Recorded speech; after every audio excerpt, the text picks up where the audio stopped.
Hi, this is Privateer Station, and today we bring you a special interview of Arestovich to Evgeny Kiselev. Evgeny Kiselev is a big figure in Russian Ukrainian journalism. He was born in Moscow in the 50s of the last century. He served in the military. He studied Persian and actually worked as a military translator in Afghanistan during the Soviet campaign there. With the fall of USSR, he reformatted himself to join the media sphere, and he actually was hosting the evening news on one of the first channels in post-Soviet Russia. Later, he also worked as a general director of scandalously known NTV, the first company that Putin closed upon getting to power.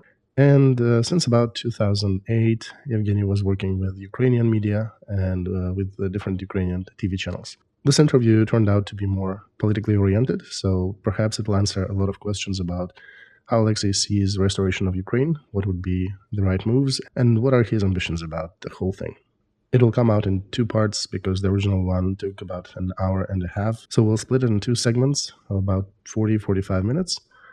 Today, thanks go to Grisha and Anya Kuchta. Thank you for sticking with our channel. And of course, to Bill for your super thanks. Much appreciated. And with this, let's deep dive into this political interview. Enjoy. I salute everybody who is watching my YouTube channel live. My name is Evgeny Kiselev, and you see that I have a special guest today, live, Alexei Arestovich. Good evening, Alexei. Good evening, everybody. Where are you, if it is not a secret? I've seen your photo with the backdrop of a tower bridge in London. Is that where you are? It was yesterday. Today I'm in Europe again because my life now is a series of moves. Why so? Well, continuous meetings with expert community, with very different people, different organizations. On average, I am moving about every 3 days. Tell me, please, do you worry about your life and security? No. I'm asking that in relation to the criminal proceedings that were started in Ukraine about you. No, I take it as an element of, how would I put it delicately, of that political circus that Ukrainian politics is deteriorating into. I'm not taking that seriously. Understandably, that actually very much reminiscent of political suppression of opposition and statements by some of the select congressmen and also the head of the Security Committee of Ukraine. But I'm not taking the position of a victim. I'm not fanning this scandal further. I've noted it, taken care of it with my attorneys, and continue going forward. So how do you treat the accusations that people throw at you that you're almost an agent of influence of Moscow? Well, in civilized society, Evgeny, these things need to be proven, right? Show me the data that shows that I am an agent of Moscow, especially if these statements are done by the higher military political leadership of the country. It is not some random citizen or blogger online. This was a statement by an official figure in Ukraine that should be charged and judged responsibly, right? All right, we have a lot of viewers. I'm reading the chat. I suspect there'll be a lot of trolls and bots, but still, I will be responding to some of your comments and questions. Somebody is greeting us, somebody is saying, hooray, I was waiting for that stream. Somebody is writing, it's interesting to watch Alexei in the recent times. Somebody assiduously noting that he has crawled into the limelight. Somebody says it's a recording. No, it is not. It is a live stream. I have not figured out, and I don't have in my plans, in my nightmares, to imitate live streams. Right, work at lip syncing. No, that's not for me, absolutely. Good evening from Haifa. Why bots if he is a traitor? I don't understand, Ludmila. What is the connection here between bots and the traitor? Somebody is saying hooray, somebody is saying hello everybody, glory to Ukraine, respect to Alexei. All right. With this, respect to Arestovich, at least for just agreeing to that interview that we're starting, and I'm going to ask him rather rough questions. Tell me, please, what do you want? What is your goal? What are you trying to achieve? I want a lot, Evgeny. Which hierarchy level do you want? National, international, civilizational? All right, you outlined 3 levels already. Let's start with national. On the national level, I want Ukraine to not lose this war. We obviously cannot win it at this moment, but at least we don't want to lose it and get out of this war with minimal losses. And the result of that, in my point of view, what is acceptable result, what is victory, in my view, is creating a security system in the Eastern Europe, maybe Europe at large, that would allow the most effectively and fully defend Ukrainian interests, and do it so that Ukraine would be defining the contour of that defense and would not be just a subject of negotiations of people alien to Ukraine who are sitting at some desk half world away from it. All right, and if we talk about international, I think we need to build a new security system in the world, because Yalta-Potsdam system is completely destroyed and is not working. Its main instrument, United Nations, is impotent, and that happened not because somebody wanted to break it technically. It is a rather objective process, given that the players changed, motivations changed, their logic changed. That system was formed in 1945 and was holding peace in Europe till 1989 about. And the first big violation of that system was the war in Yugoslavia. There were crises. There was Caribbean crisis and the Berlin crisis. But Yugoslavian war was a sign that Potsdam system has stopped working. And the peak of that system was Helsinki Agreement of 75 about not changing borders in Europe. And sorry to break you here, interrupt you here. I think one could say that after 1991, that Potsdam system is gone, when Soviet Union collapsed, when the countries that were part of a world system of socialism in Europe, at least, the countries of Warsaw Pact and Council of Economic Help, they received a real independence from Moscow, and they set new course to European Union, to NATO. Even then, I think everybody with some wit could understand that. I think maybe some people in Moscow haven't figured that out. Right, but now we have problem with delayed consequences of that event. And they're expressed in the biggest war since 1945 in Europe, the war between Russia and Ukraine. It means that the system of contradictions is so that it will be breeding new wars and new conflicts, because there is no security system that is built on the real balance of power and system of agreements. The significant sign of that contract, of that agreement being denounced, is that NATO also left the agreement about military organizations in Europe organizing a military ground forces. Putin left this agreement several years ago, and now NATO also quit from it. So that situation can be resolved in 3 ways. There's either going to be a big war where positions will change and motivations will change because of defeat of one of the sides, or of both sides running out of resources. Or second, in a relatively peaceful mode, people without provoking new wars will find a way to create that system of balances and counterweights. And if you don't do that, that system will be a contour of unstable fluctuations, and it will keep breeding new wars. So the question is what Europe wants, what the world wants. I want a new system of security. All right, so you've also outlined the civilizational level.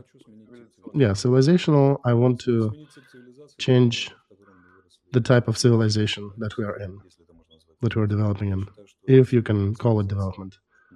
I think that this civilization of modern, so-called, that is built on fear and control, and the main philosophic principle of this is that there is more evil in human than goodness. And I want to build maybe a prologue of a civilization when the main philosophic principle will be a different one, where there is more goodness in person than evil. Civilization of trust, civilization of happiness, civilization of achievements. If you go really deep. All right, I'll be bringing some questions to the screen. Ilya Novikov, Russian attorney who moved to Ukraine, and who's probably, should be called him a Ukrainian attorney and public figure. He called Arestovich work at the beginning of war as a pain reliever, and on today's stage of war, his activity is more of a dependency on that pain reliever. Would you agree? Whose dependency? Probably you put people on that medicine. Yeah, my teacher told me back in the day, God forbid you from seeing the sobering up of people whom you calm down. Remember in the 22nd in March when I said that at the end of this I'll be the main traitor and the main accused figure? Oh, you foresaw that? Yeah, I actually voiced it. How did you know that? This is pure logic. The logic of a pure psychotherapy seance. In this case, it's probably a bigger size psychotherapy in a scale of a whole country of millions. But if you take upon yourself all the worries of your client, then you can hold it for a while.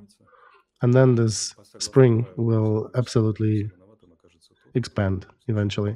And due to the rules, the person who was compressing it, the person who was taking it on himself, will be the one guilty. So there are codependent relations with therapist, and the same thing with pain reliever.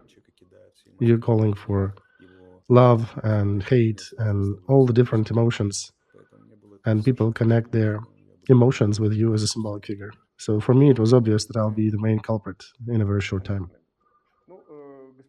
All right, got it. People who come in our chat, please keep in mind, I do not react. I don't have hands to ban all those who are posting invectives here.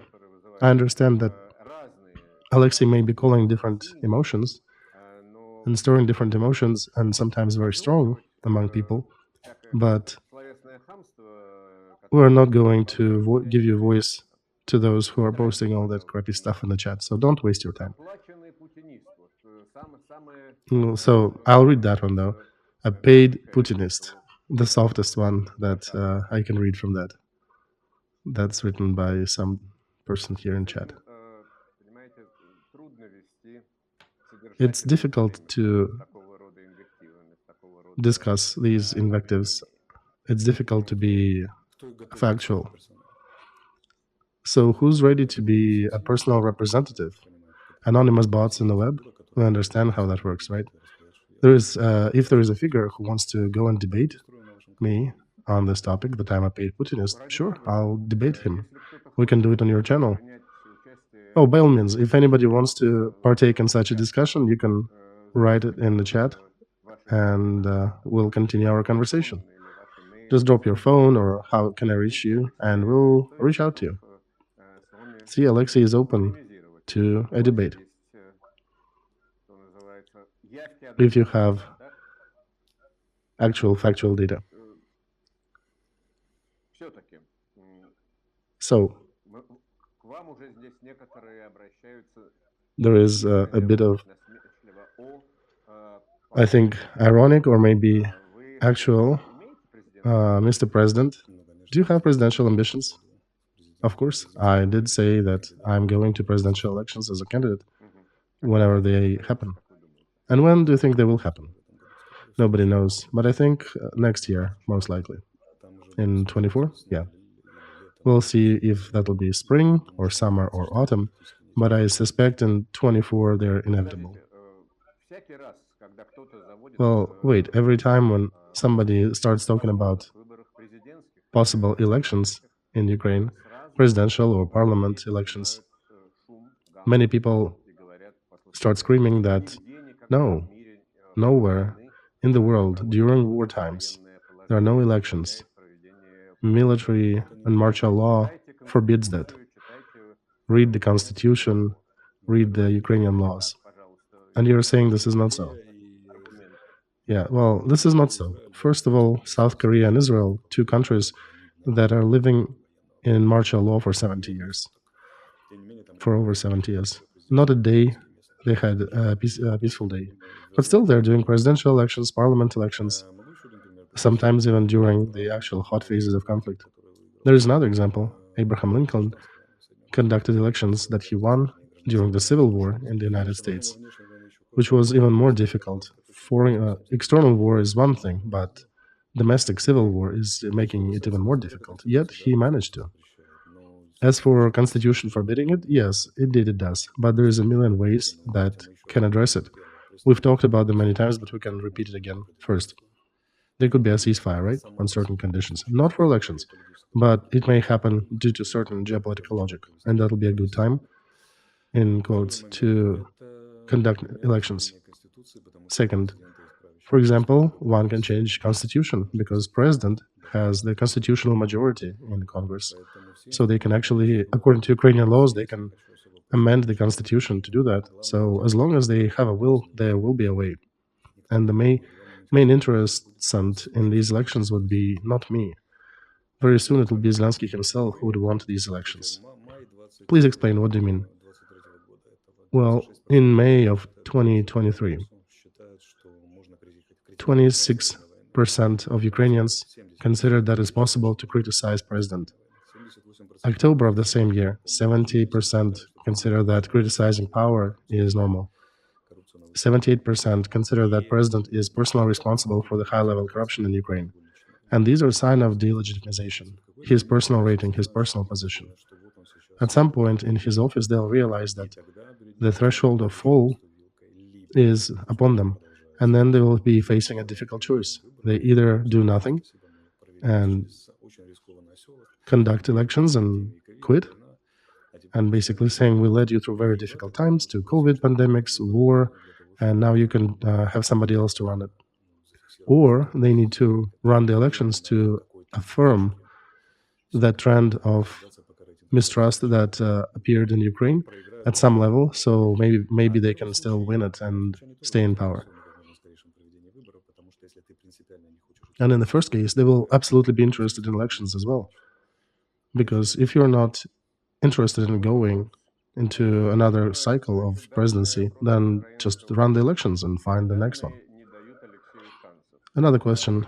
Does Alexei Arestovich know the data from Ukraine polling? And they don't give him chances according to that percentage. Of course, I do track it. And I'm such a minuscule figure that all people who are conducting these polls, they almost immediately share them with me. And I have a very high negative rating, about 70%. And 1 or 2% of presidential and parliament rating. I know it very well. But Olga, do you want me to give you some counter argument? Of course, I can give you that one. First of all, the ratings of peace times and ratings of war times are motivated by exact opposite things. So opposite that Attlee, a very unknown member of cabinet, managed to win elections over a huge level of figure as Churchill. But in Potsdam was already Attlee. At the beginning, it was Churchill, right? At the beginning, it was Churchill, but after elections, he came back home and Attlee came instead of him. So if about a year before that, somebody would measure Attlee's rating, it would have been negative, more likely. Second, the motivation changes immediately after ceasefire, in a very short term, if we put it delicately. Second, the problematics is different. It's not about winning the war then, it becomes reconstruction after the war. And the key arguments that become strongest are not being part of corruption, having a rating of unacceptance of corruption, and being in opposition to power. And this is the argument for you to think about. Second, in Argentina, ultra-right candidate recently won, a libertarian who was not given a chance, and apparently he did win his elections. So there is a trend to the right turn, and I'm right-centric in my political formula. If you find, by the way, a cent that I have stolen, then please show it to the public opinion. Then let's continue. What is anti-rating of 71%? That means that people have heard something negative about Arestovich, and they're not sure about his person. So let's do a very simple experiment. I can come to any intersection, any crossroads in the world, in the capital of any of the big countries in Europe. If the rating is so, then 7 people who would come to me out of 10 would express that they are upset with me, one way or another. But in my experience, moving around Europe shows me that everything is absolutely different, absolutely opposite. It's not only our compatriots who run to hug me, it's also foreigners who come to take pictures. Starting February, I saw maybe 6 times when somebody looked at me with animosity. Otherwise, people cross 4-lane highways to take a picture. And they don't want just to take a picture with a celebrity. They actually thank me. They don't let me go for 5 or 10 minutes. So emotional reaction is there, and our chat is one of the proofs to that. I definitely can cause emotions, and emotions is influence. 70% of voters make a decision in the voting booth at the last moment when they're there alone. If you think they're always systemic in their thinking, I'm going to assure you it is not so. And when the elections start, you will see how much compromising material the players will be pouring onto each other. And I will not be participating in that. You'll see how much they'll be drowning each other. And then, how do I put it delicately? Let's formulate it this way. At some point, you as an elector will get emotional idiosyncrasia to the systemic candidates for their behavior during elections, for their behavior leading to that. And it's very probable that the elector will start looking for somebody who is drastically different from systemic candidates, from old politicians or new politicians who act as old. And that rating minus 71 is the rating of my difference. Haven't you thought about it? That's my difference from systemic candidates. And with a certain scenario, that minus can be amended with a vertical line and becomes a plus. So I've just called some arguments, not even the main ones, dear Olga, but there are more serious arguments. I will not be putting them out in this interview, but I know what I'm doing very well. But here is more from Olga. Alexei knows that Ukrainians don't like him, that he is broadcasting from safe zones, and he has not gone to the front. Right, Olga. How many military awards do you have, Olga? I have 9. Do you want to measure your presence versus my presence on the front? Maybe. Let's see if she answers.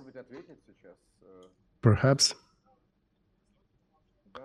Let's give them a chance to answer if they can. Another post that everybody is hyping on Arestovich these times.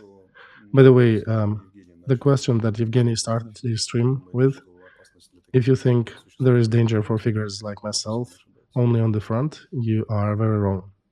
Are you going to come back to Ukraine? Absolutely. What needs to happen for it? I need to finish several projects on the West that are very serious.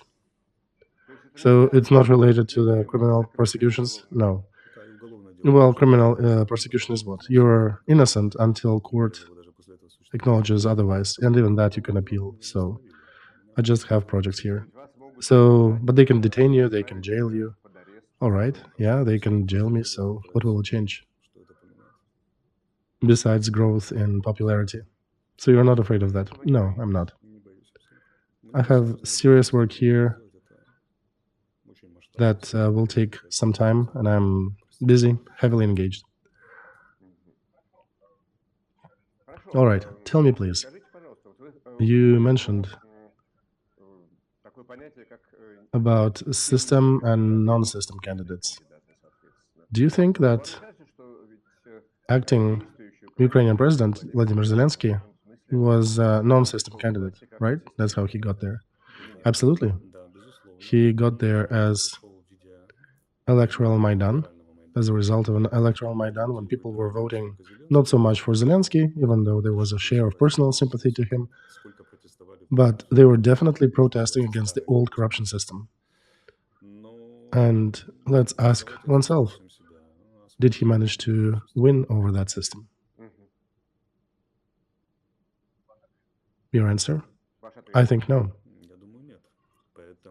That's why I wouldn't say that he's a leading figure in that system now, but he failed to conquer it. And the ask is still there, otherwise it will destroy Ukraine. So the ask will still be there from people. They'll need a person with his team who can conquer and defeat the old system. That request was in 2019, it'll be again in 2024. The question is who? Do you consider yourself to be a non-system candidate? Oh, definitely am. I am not part of that system. I hate that system and I want to finish it. How?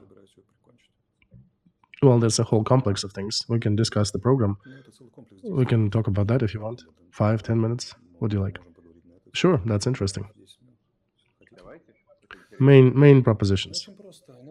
All right, let's start with estimating the situation. If we're talking in the format that what we have, we'll try to use some metaphoric description. The problem of Ukraine is that the scumbags won in Ukraine.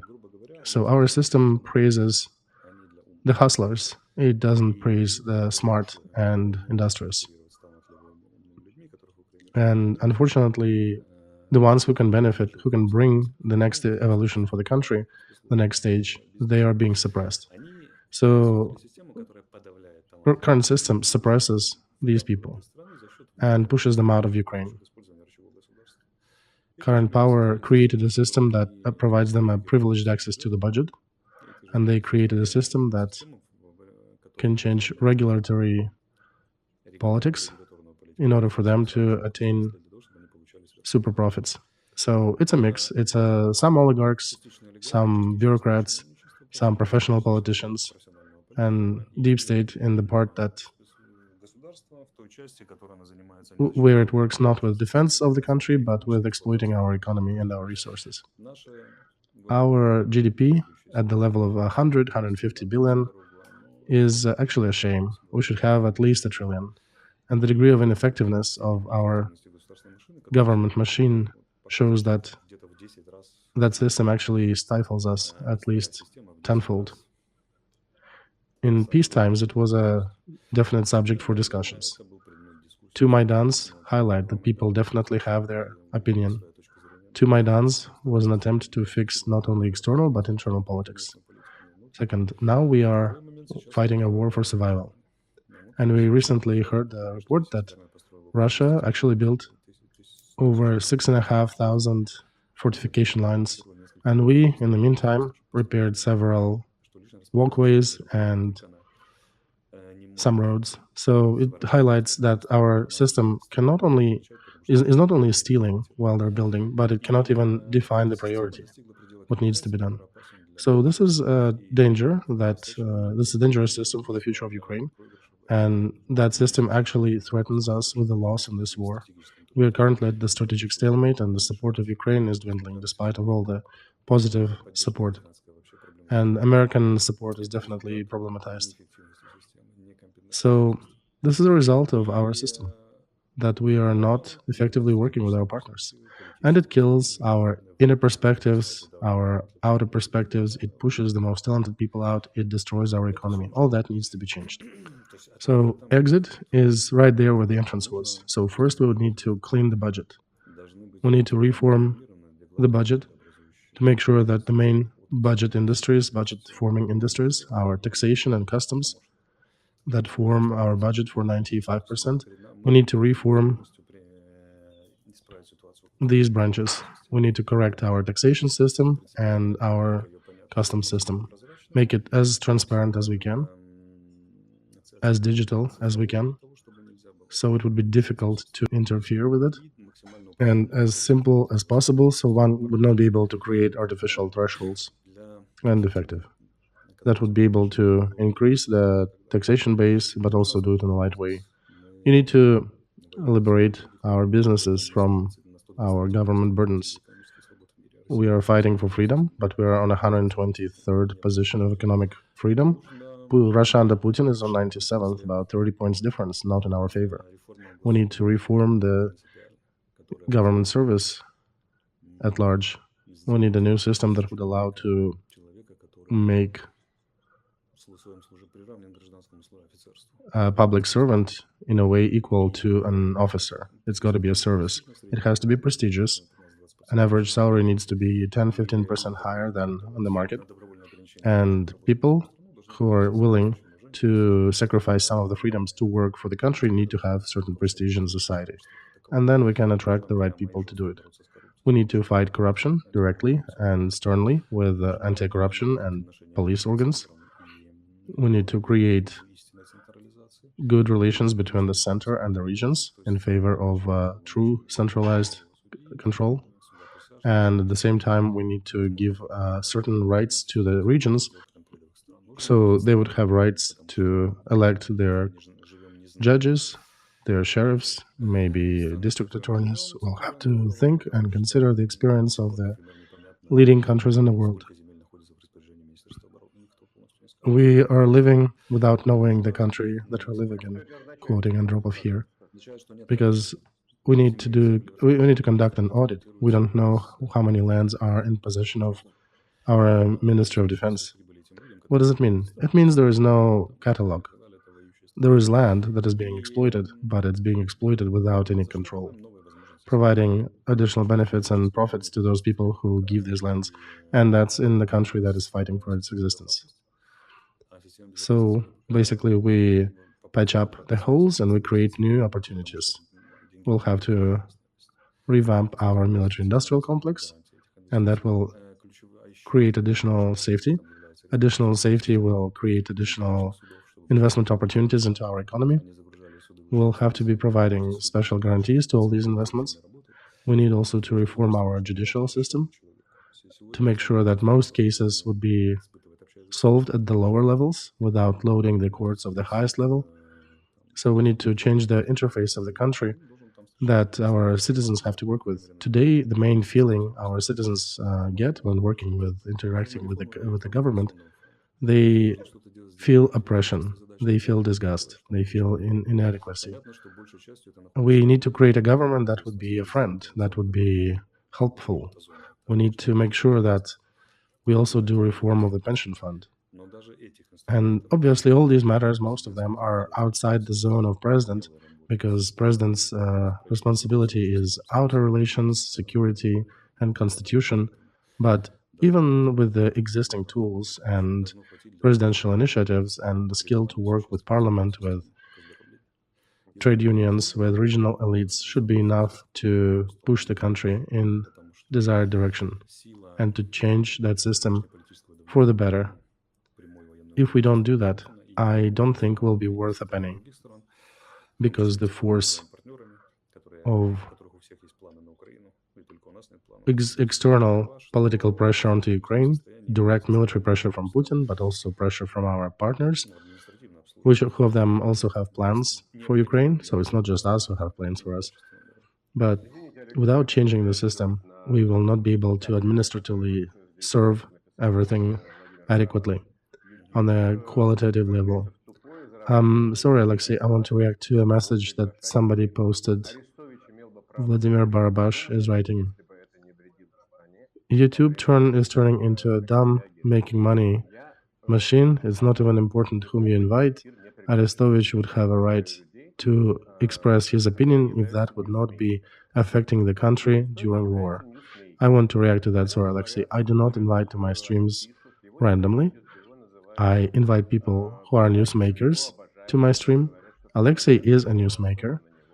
People argue about him, they write about him. Some people praise him, other people hate him. Some people call him a traitor, others say that he is a savior.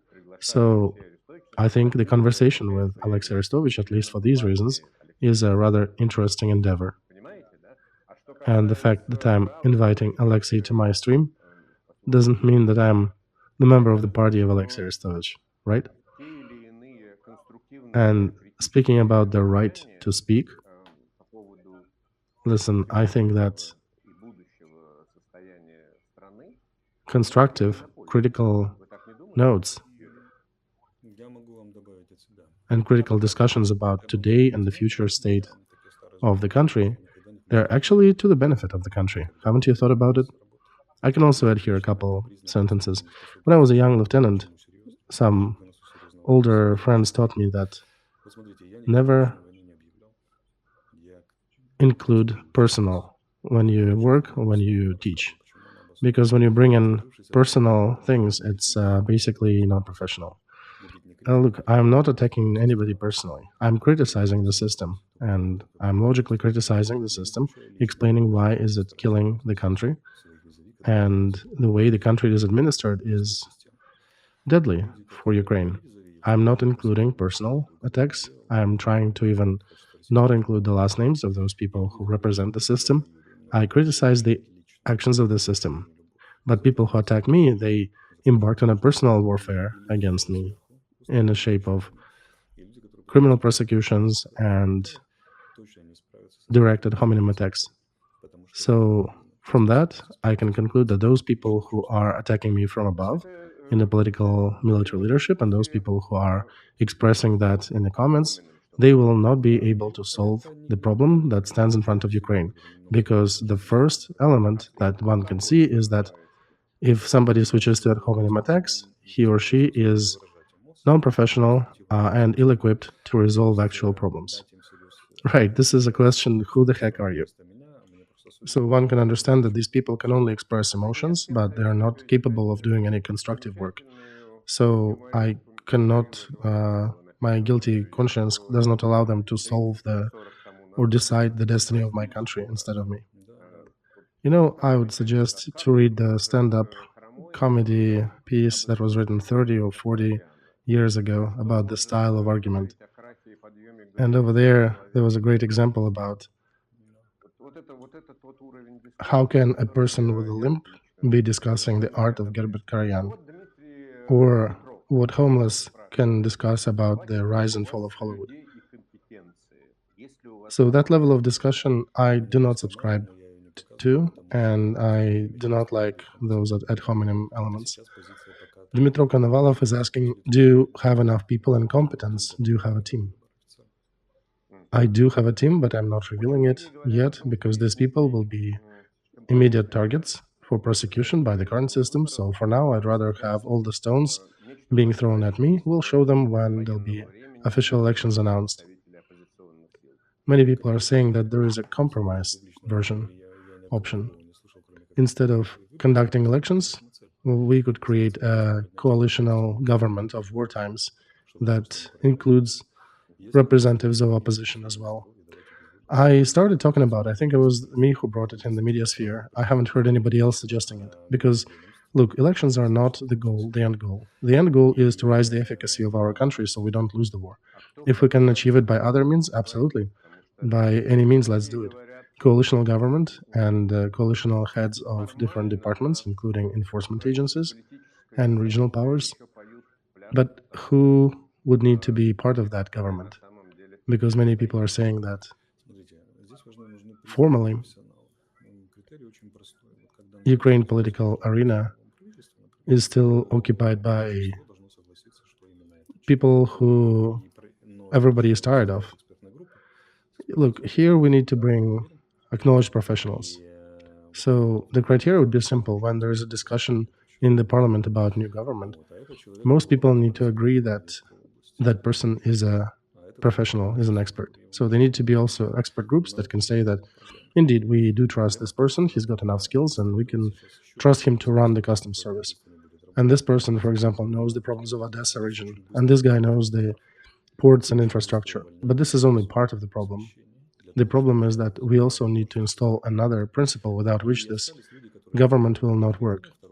I call it the principle of golden fleece, a very rapid firing of those who fail to perform. So we can sift through a lot of sand, and we only leave the people who are not corrupt and who actually can effectively function and increase the efficacy of our government on all levels. But are we ready for that? Because I can imagine the process as a result of a very probably big political crisis when we can form coalition governments. But if ineffective ministers will again be occupying their positions for years until they're replaced by their successor in the next year as a result of long protracted warfare, that would not work. We need to streamline that. Give everybody a month or two. If didn't work out, replace. Didn't work out, replace. That's how you can find your golden team that can solve the unsolvable question of increasing the efficacy of Ukraine in general. And are we ready for the second one besides the first? I'm not sure.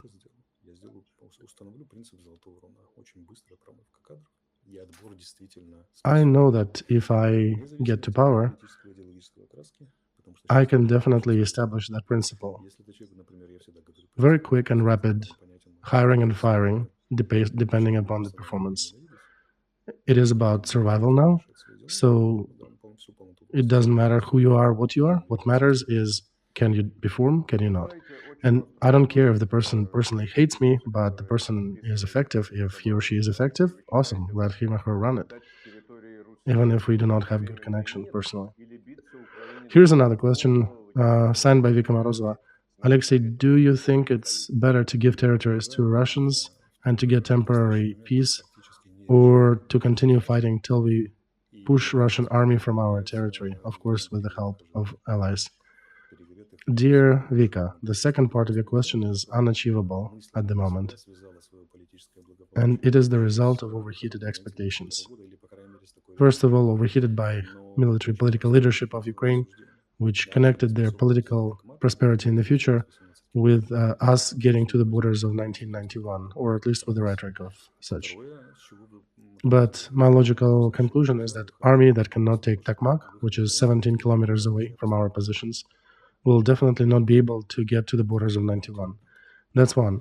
And two, why do you think that us getting to the borders of 91 would mean ceasefire? Nobody guarantees us that.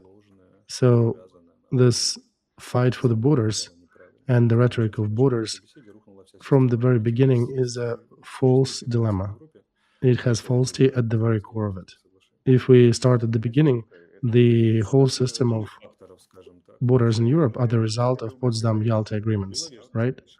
Not only, right? There are also Belaversky agreement when the USSR was falling apart, right? Also that. But these factors are not acting anymore. That means that previous borders technically cannot exist, or they can exist as a result of a very different security system, where preserving borders will be a significant element of. And this is a much more complex task than just getting technically to the borders of 1991, even if we had this military capability. But we don't. Neither us nor the West. We are still burying our dead. Nobody is giving the true estimate of the situation at the moment. And most people are not pushing for the logic of future. Most people are looking at the logic of the February of 22.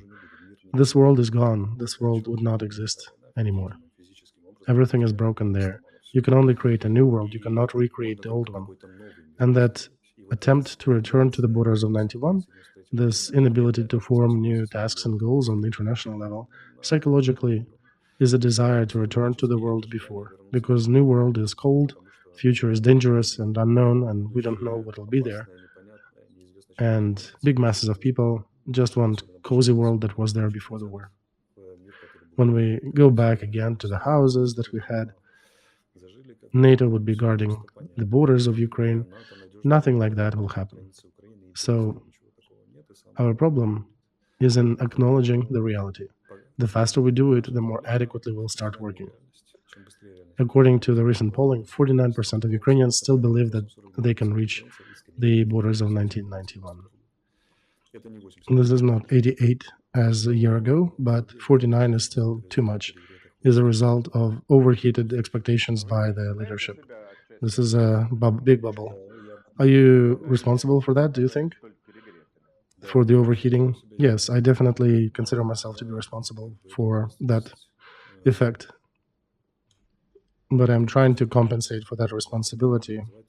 I'm not sure how to best describe it, but I'm trying to say now how it is. If I continued the same rhetoric as before, I would say, yeah, the Cossack drive, and we'll do it.